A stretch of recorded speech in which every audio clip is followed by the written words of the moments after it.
Hey, good morning. What's poppin'? It's your boy Jay the Comedian. How y'all doing today? How am I doing? Oh, I feel good. I'm okay. A little dreary outside, but other than that, I feel good. So, today I want to talk to you guys about the court case in which finally a JW was sentenced 5 years for hurting 2 kids. Now, this is the thing.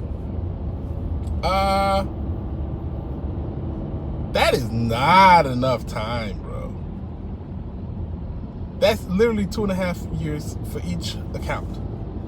That is not anywhere near enough time.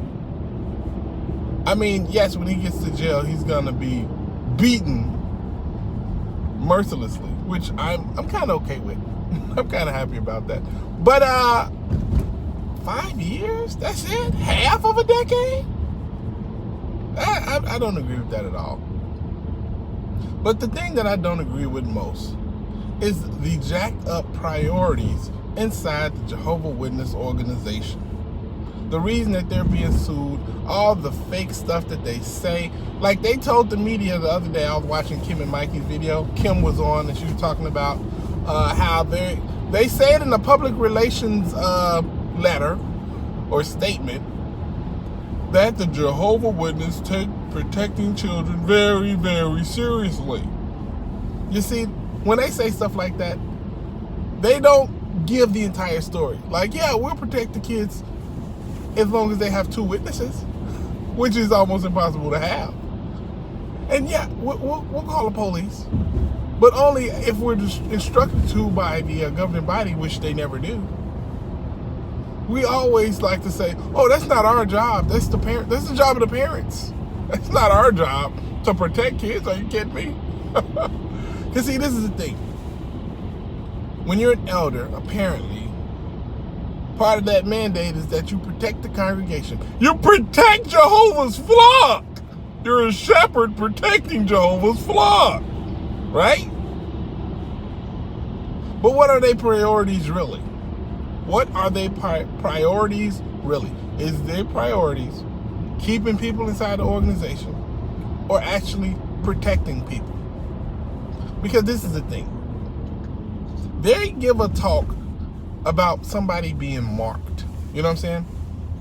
That's when somebody is questioning the organization and they're questioning others about the organization. They question the elders and they don't accept the answers that the elders give them. These individuals are called marked individuals, and they give a talk about it and everything. This individual is not accepting the help of the elders, and he keeps asking these crazy questions. You see, this is the thing.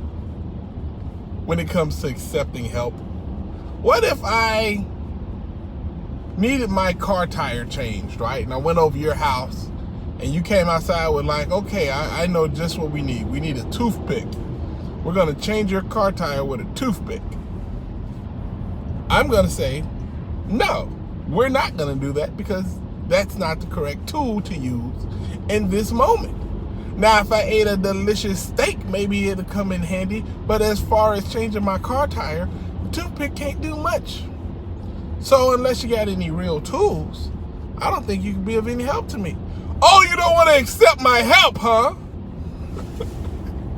Technically, that's what the elders are saying. Because they're giving us something that we cannot use, we're not accepting their help. So therefore, questioning the organization and not accepting the answers, you are a marked individual and you are dangerous to this congregation. More dangerous, in fact, to somebody who touched kids. Can you believe that? Because on the surface, it sounds like that's ridiculous. You punish people for talking bad about the organization more harshly than you punish somebody who does bad things to kids. Are you kidding me? Are you kidding me? What's the punishment for talking bad about the organization? Removal from the organization, removal from your family, kicked out of the house. This is the thing. If somebody is an elder, let's say your father is an elder, and you're 16-year-old and you don't trust this organization and you question it, right?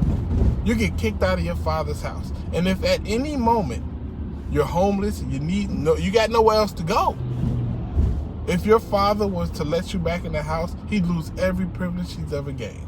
Probably wouldn't get him back either. But that's the thing.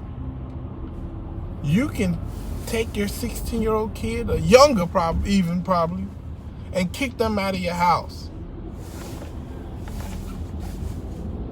But if somebody touches them, like let's say you're an elder and you'll lose your position as an elder. You probably can never be an elder again, but at the same time, there's going to be no announcement made. There's going to be an announcement about you not being an elder. But as far as why, as far as the important information that the congregations can use to watch out for certain individuals, that speech never gets done. We never hear about the person that's in the congregation that's doing bad things to kids. We don't hear about that. Oh no. That one right there we got to figure out on our own. A lot of the times it's too late by the time you do. And they had more than enough opportunity to let somebody know. This is why they're being sued. This is why they need to be sued. And this is clear and cut information. Like, I can't say it any clearer. They're more concerned with keeping people inside of the organization than they are with protecting them. That's clear cut right there. I mean, can it get any clearer? Now, yes, while you're in, you're going to say, okay, well, I reported it, the elders looked into it, and there we go. It's only okay if he confesses, because that gives you the second witness. If that person doesn't confess and there isn't two witnesses, you know the same as I do, they're not going nowhere. They're not even going to pursue any charges or nothing. They're definitely not going to bring it to the police. They're like, we don't have any evidence that he did anything. We just got this one person telling us exactly when, where, and how. But he said he didn't. And there wasn't anybody else who saw it. So, are you kidding me? Imagine if that's how the court of law worked right now. Your Honor, I saw him do it. He put the knife over there, and then he put this over there. I saw him do it. Do you have a recording of this? No. Did anybody else see it? No. Then he's innocent. Like, does that make sense to you? Does that sound like a real institute that's trying to get to the actual truth of the matter? And that's the thing. You call the organization the truth. But at every given opportunity, you are trying to hide your lies. That's probably why you called it the truth. I was talking to somebody yesterday in the comment section, a JW, and she was like, oh, I've never heard any JW say anything negative about a worldly person. I said, really? Really? Because I've known some of the most spiritual, nice, and loving people who've gotten a door slammed in their face by somebody who's quote-unquote worldly. And that event led to them saying some of the most horrible things you can imagine. And it usually just concludes with, and that's why Jehovah's gonna destroy them. Oh, I can't wait for Armageddon to happen so she can be destroyed for slamming that door in my face. You never heard that, huh? Oh, I can't wait for Armageddon. It's gonna be worth it. You never heard that? Am I making that up? It'd be crazy. JWs get on my videos and they are always like, Jay, you're lying. And then I'm saying, what am I lying about? Tell me where I am lying. Point out my lie and let's discuss it. First off, I'm not here to discuss anything. Second off, you're just a dirty apostate liar, and that's all I wanted to let you know. I'm not going to point out exactly where you lied or what you lied about. That's not the point. The point is getting across that I'm calling you a dirty apostate liar. That's it. That's my entire goal. And now that I've done that, you know what I'm saying? Like, come on, man. If you're going to have a discussion, let's have a discussion. Let's have a real discussion.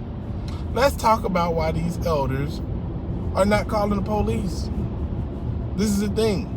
If I'm in charge, I don't even have to be in charge to call the police on somebody that's committed a crime.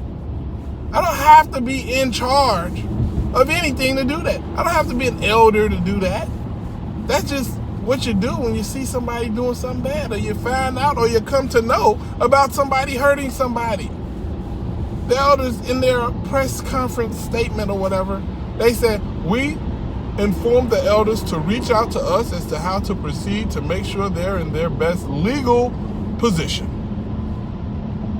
Why do they need to call the governing body to figure out how to proceed? Did somebody hurt a kid? Yeah. Did somebody hurt somebody? Yeah. Guess what? Police. There you go. As long as 1 + 1 most of the time equal 2, then that's simple math right there. Somebody do something bad, you call the police. Cause and effect. At a certain point, you should probably expect it. Anyway, man, that's all I got to say today. I hope y'all having a great day. It's a little rainy, but it's shining on the inside for me. You Naskanamini. I'm glad that you guys are rocking with me. Subscribe to the page if you haven't. Holla at your guala. Deuces.